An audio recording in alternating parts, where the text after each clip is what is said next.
And here we are. It's Friday, the 1st of The month May. of May 1st. A couple Yes, of couple of old commies together that's right. on May Day. And Yeah, and welcome my back. face looks as if a fire engine is flashing a light No, on you're it. looking very well this morning. Are you Thank feeling you very better much. today? Yeah, Okay. yeah, I was down in the dumps. Are you? Yeah. You were And lying then in they that. told me, get out of here, so I had to leave the dump. Okay. Face down Anyway. on that couch we see behind you there, right? Just Looking yeah, for loose change. I think we can all say we have days during this Oh, yes. this Yep. particular time when Yep. we just don't feel No, up to it's snuff. the pajama pants on the bottom and then just walking around doing this, and going, wasn't there skim milk in the fridge yesterday? I So tried to pour 4 pounds of snuff into my, and I wasn't up to it. wasn't Grafe great yesterday? It was so much He did a fun talking with wonderful Paul job. Good Grafe for yesterday him. at That's a K103. fascinating situation he finds himself in. It certainly is at K103 in Ganawagi. And I must admit, as you saw there, I joined. We joined the broadcast already in progress, as he was in the middle of a newscast as I connected with him, Yeah, and I well, I had. saw his schedule, and he goes till 10 o'clock, Yeah, right? yeah. So, but I had a little bit of a twinge when I saw his little studio and that little control room. I miss radio. I kind of felt a little bit of a heart tug Yeah, there it when I looked a saw bit him. like the Hearth and Home, didn't it? That's right. Yeah, So nice little place. anyway, More than television. Of course, this stalwart guy Paul is. He's the kind of guy you want to have your back when you're on a team, and solid as all hell. So terrific. Let me great just look guy. at. Worked with him many years ago with Jim Coward on the morning show on Daybreak. Jim was a newsreader, and Paul did the sports. He seems to be doing the hosting and everything. He does. He's He seems to co-hosting. be He's news chief cook director. and bottle washer. Yep. What's that? He's news director at K103 as well. So let me just quickly get to a couple of things before we join our guest, Lisa Weiss. Mhm. I was talking about masks yesterday. My spouse went to the local gardening store here where people were wearing face shields and not masks, and they had all sorts of disinfecting things going on. I went to Canadian Tire yesterday to pick up an order, not a mask to be seen. I was the only person wearing a mask, and it was one that I purchased from this store based in Laval, and I've got it right here. It's quite sturdy little thing. It's been washed already.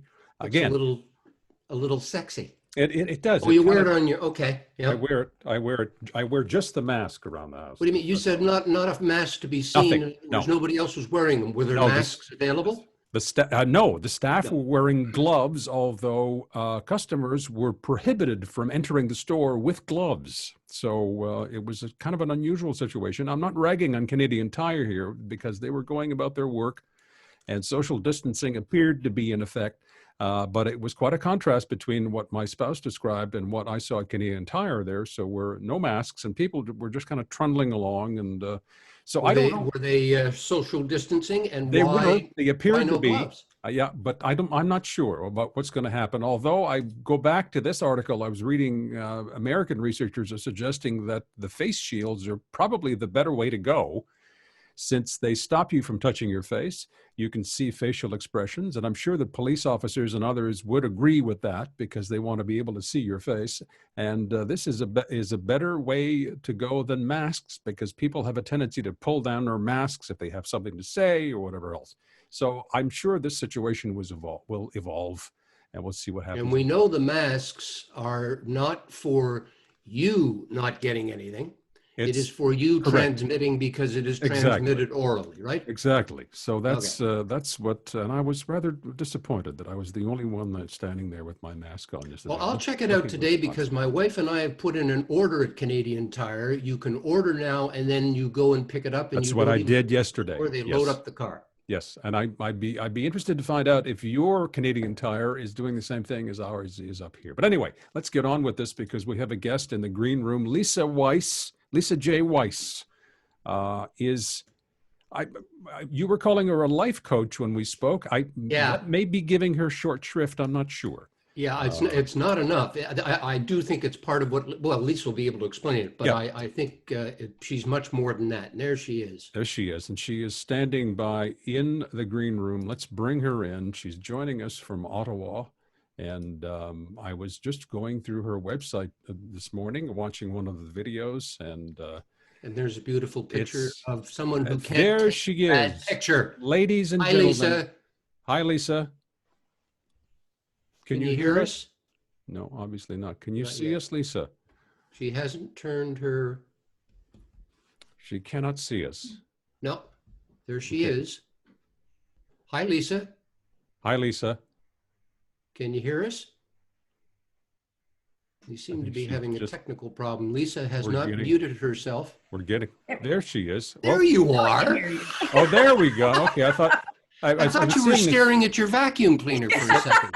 I could see what was going through her Why mind. She was why going, can't I hear them? Yeah. crap. God, Holy you're too crap. young to be deaf. That's right. Good morning, Lisa. Lisa. How are Good you? morning. How are you? We're I'm good. fine. Dave Good to see is you again. Dave is back among the living. I So we're was so very, very. pleased when I got your note. Like, Oh, yay! yeah. I mean, had one of those days, Lisa. It would have been great with you, Yvonne, but so much better with the two of you. Yeah. You see, Let's jump right into it. I was looking at your website, Lisa, and let me give a bit of a bio here. Born in Trinidad, came to Canada when she was 4. She studied poli-sci. She worked in public relations. She worked at the Montreal Children's Hospital. that's where she met my wife, Betsy. Okay, that's where the connection is. I Yes. understand. Okay. And we were talking, and the shorthand we were using to describe you, Lisa, was a life coach, but I suspect that that is giving you short shrift. There's much more to it, much Yeah. more to it than that, isn't there? Yes, I've dubbed myself an evolutionary alchemist Oh, as okay. opposed to life coach, because the work that I do really involves helping people to evolve from the inside out, you know, accessing the leader that lives within themselves, connecting with themselves from the inside, that then shapes their world outside of them. How are we all leaders? Absolutely. How so? Absolutely. We all have a leader inside of ourselves that specializes in different things, right? So if you think about an organization and who leads the organization, well, anybody who's had an administrative assistant knows that that person is really the leader. That's so You don't true. get Yep, okay, anything now I done without understand. that, right? And when people step into leadership roles, right, that's a role, but are they actually leaders? And unless they can tap into that leader that lives inside of them, right, all they're doing is fulfilling a role. So my job is to help people be leader as opposed to doing leader. That Okay. takes a lot of confidence. What if you don't want to be? What if you think you aren't built to be a leader? I mean, that's Well, probably part of the granite you have to cut through. But yeah. and you're a low person on the totem pole. I don't want my boss to think I'm the leader. Right. Well, yeah, I think that's true. I mean, a lot of us don't think that we're leaders, right? At some point, and we are either put into roles because someone says we should, or we do it for financial reasons, or something like that. And it really is about letting people know you are a natural leader in what you choose to do. So I reframe it as to how are you leading your life, which includes your personal life and your work life.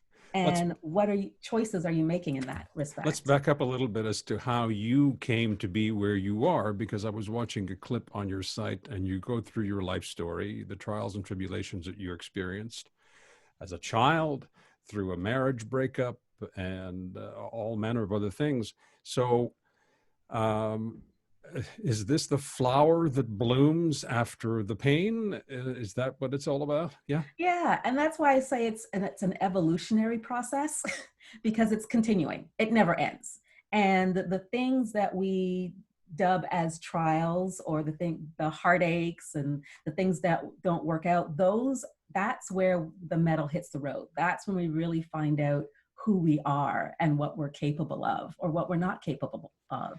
And so all of those things shaped my life. Is this again, therapy is a word that's thrown around a lot, but is this as much therapy for you as it is for those whom you help? Absolutely. I say every single person that comes into my world is an aspect of me. And so I know I'm going to learn something about myself in the process of helping someone to discover what they didn't know about themselves as well.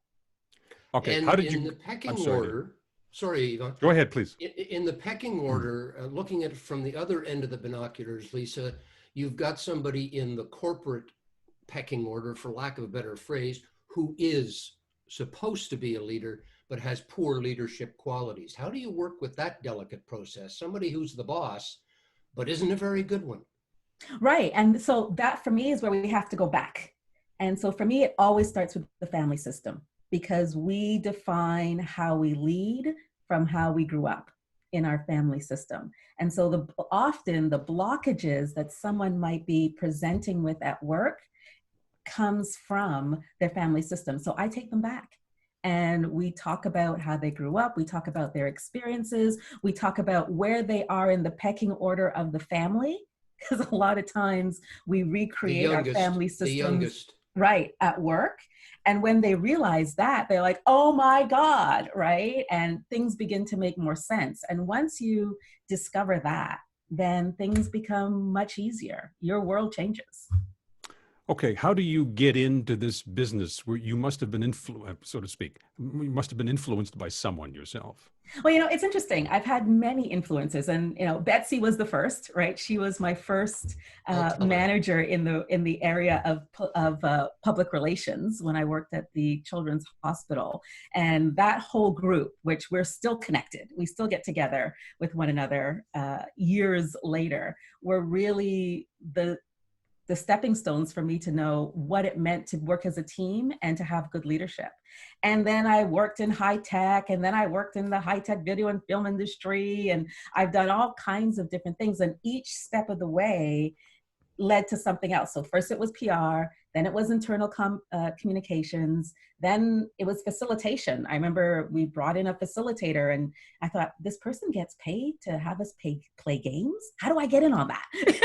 So then I became a facilitator, and over the years, people then started asking me, well, what about coaching, Lisa? Have you ever thought about coaching? Because I always like to get in there, right? My foray is internal communications, both internal to the organization and internal to yourself.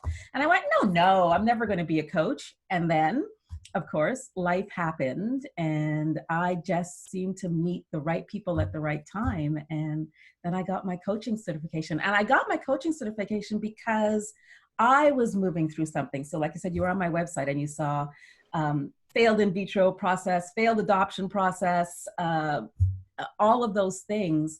I was lost.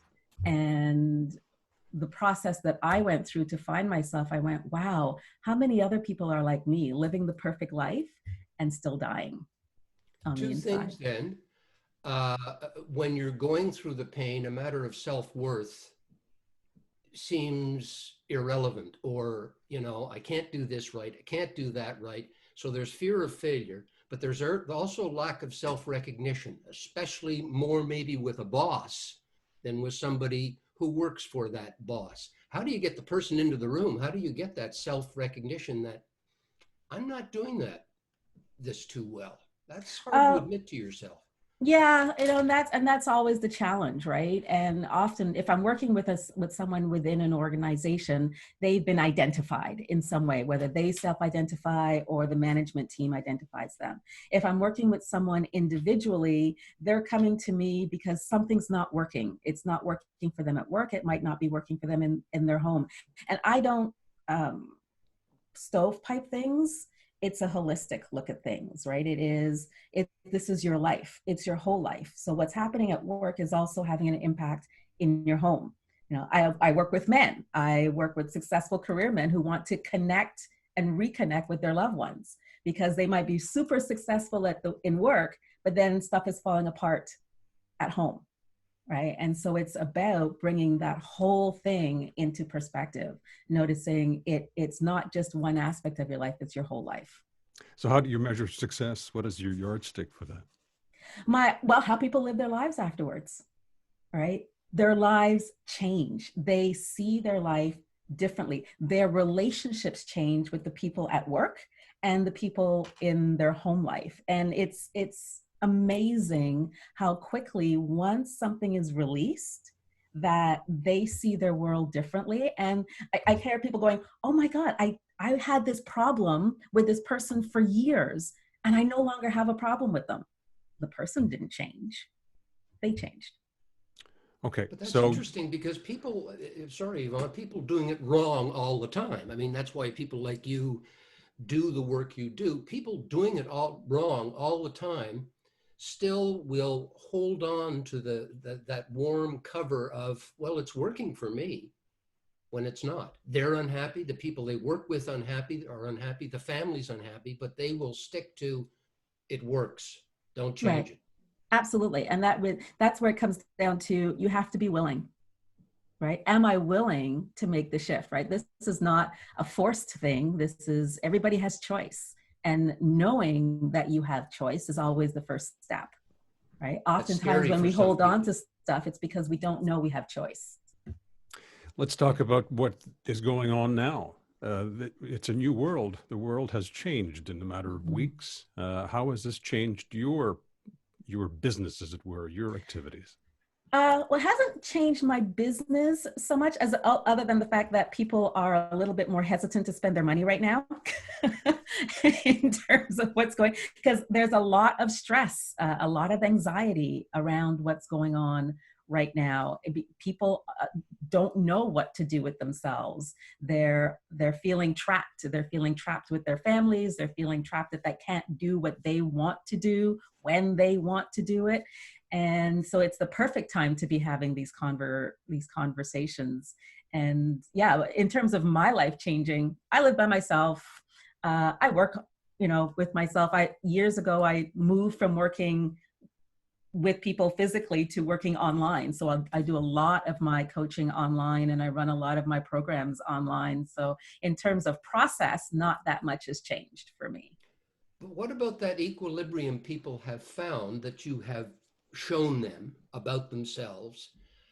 Have you found that some people have said to themselves, well, that was fine in the real world, but in this weird world, it's breaking down? Right. And, that's a really interesting term that you use, the real world, right? What's the real world? Right? Yeah. What's normal, right? People are saying we want to go back to normal. Well, do we really want to do that? Do we want to go back to the way things were before? My theory about it is I want to create something different moving forward. I don't want to go back. This is where we're standing now, right? We're in a world where this virus is impacting everything. We've seen changes happen so rapidly that people believed before couldn't happen, right?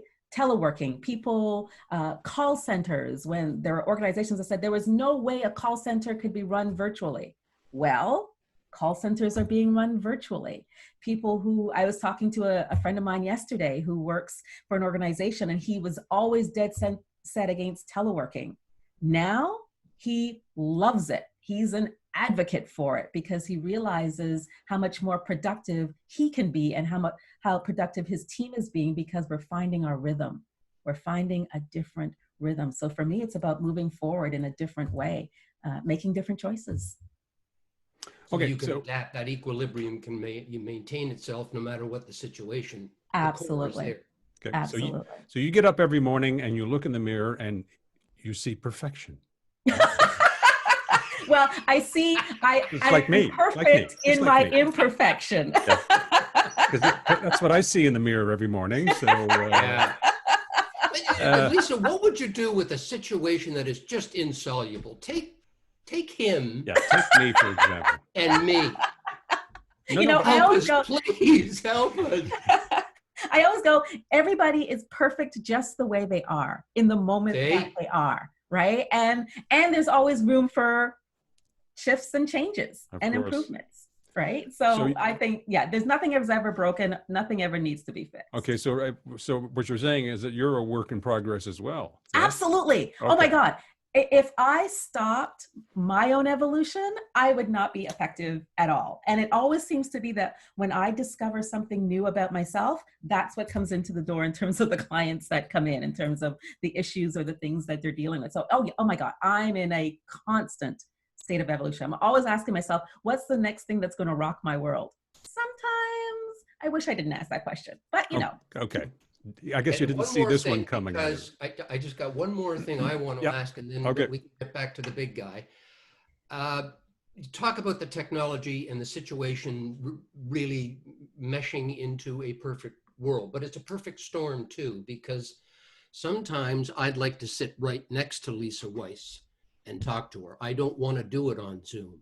Yeah. I mean, I haven't hugged this big bear in months, and it hurts. Yeah. No, but all kidding aside, Yeah. Absolutely. we're social animals. Absolutely. We're social animals. We're all about community.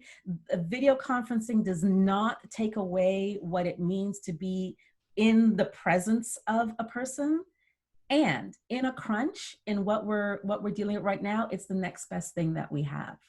Right. And so for me, it is about just this. And I'm now exploring connection at an energetic level. Right. So to know that I can sit here and I could look at you right in your eyes and connect with you energetically, I think that when we go back to being able to see each other physically, our connections with one another are going to be even stronger than before. Wow, something to look forward to. Lisa, you've been a mensch. Thank you. Yeah. Thank you. Thank Good you. luck. It's been a Press the pleasure. unmute button the next time, and we'll talk right away. That's right. That's right. Learn something. Well, it's been a pleasure, guys. I really enjoyed being on with you guys, and keep up the good work. Good luck in your evolution. We'll put your website link in the YouTube description. And thank you very much for giving us of your time this morning. Betsy says hi and sends you love and good waves, kiddo. Absolutely. Virtual hug to you guys. Live long and prosper. Bye, Lisa. Bye. That was interesting. It's fascinating. When Betsy went through a medical crisis, we talked a lot about this, about the waves you can give off to each other. And a lot of people said, touchy-feely. It can really work. And both ways. There are negatives waves out there. But that's why I love you, because I'm so positive. Yes, you are. Everything. Yes, you are. You're the most positive person I know.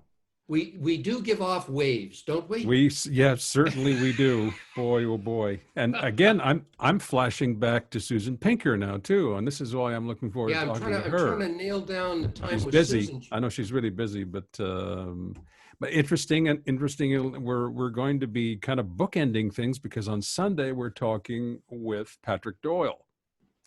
Yes, we are talking with Patrick Doyle, who is an example of a polymath, right? He is a psychotherapist. He's a counselor. Yeah.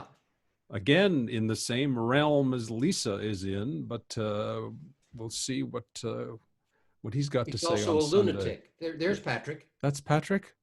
Underwater. Yeah, he is also quite a photographer. He lives in a beautiful part of the Ottawa Valley, and he's got the acres out there, and he takes lovely pictures. There he is talking to Marlon Brando. I had no idea he had such influential friends. Yeah. Well, that are still alive. He told him not to go into the tomato patch, but that didn't work out well. Okay. And I have some other stuff for you, but we'll share that some other time. Well, we'll be talking to Patrick on Sunday, and as of the following week, we'll be doing our shtick here Monday to Friday.